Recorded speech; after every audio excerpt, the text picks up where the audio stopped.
Hello sis, back to basic. Thank you for this comment. Ilang days na ako naghanap ng detailed para sa keto ko. Maraming salamat sis. Shower of blessings. Oh, I love that. This comment is from can I print my MRV slip to pay my visa fee?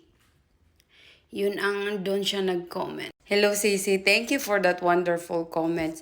Kasi ganito yon gumawa ako ng YouTube channel para makatulong sa iba. Kasi nung time na nagpa-process kami ng papers, nahihirapan talaga kami kasi walang gumagawa ng keto. Yung mga detailed na nangyayari, yung mga anong nangyayari nung process. Kaya lang, pinakamagandang video sana na nagawa ko is yung first channel ko. Filipino-American Heart Channel pa rin.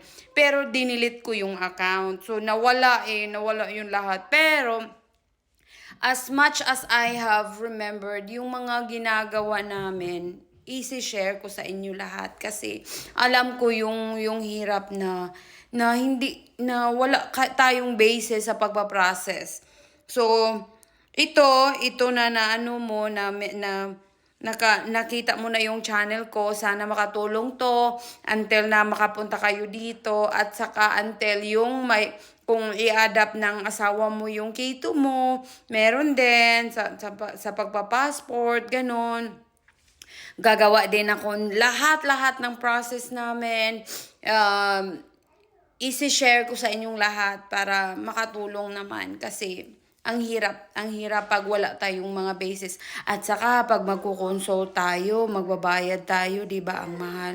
So hindi na kailangan magko-consult pa kasi nandito na meron na kayong basis sa pagpa-process. So pwede na. Hindi na kayo magbabayad ng mahal. Isi-save nyo na lang sa mga para sa sa future nyo, isi-save nyo na lang yung pera nyo.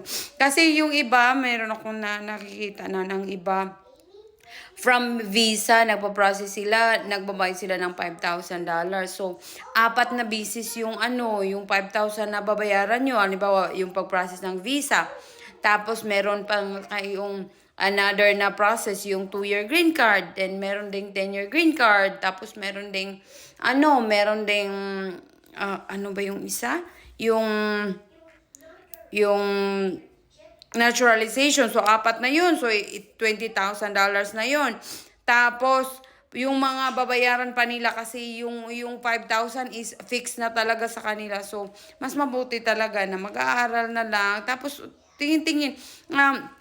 Madami din akong nakikita na mga na mga comment na negative. So, yan ang sinasabi ko. Pag hindi nyo gusto yung video ko, pwede naman kayo, may freedom naman kayong magsaswipe eh. Punta kayo sa ibang channel na gumagawa ng mga video. Yun ang advice ko sa kanila sis. So isa ka doon sa mga magagandang comment na nare-receive ko. Thank you very much. And if you have more questions, just comment one of my videos or yung lahat ng mga comment nyo, lalo na dyan, yung process natin dyan sa Pilipinas pa lang, hanggang nakapunta na kayo dito sa US, hanggang yung life dito, anong gagawin nyo, ganito, ganyan. So, pwede kong isi-share sa iyo yung mga na-experience namin para naman meron kayong idea, hindi man tayo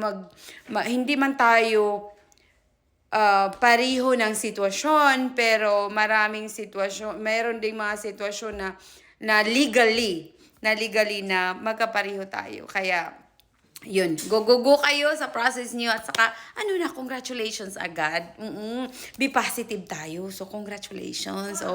Congratulations sa inyo. Bye-bye!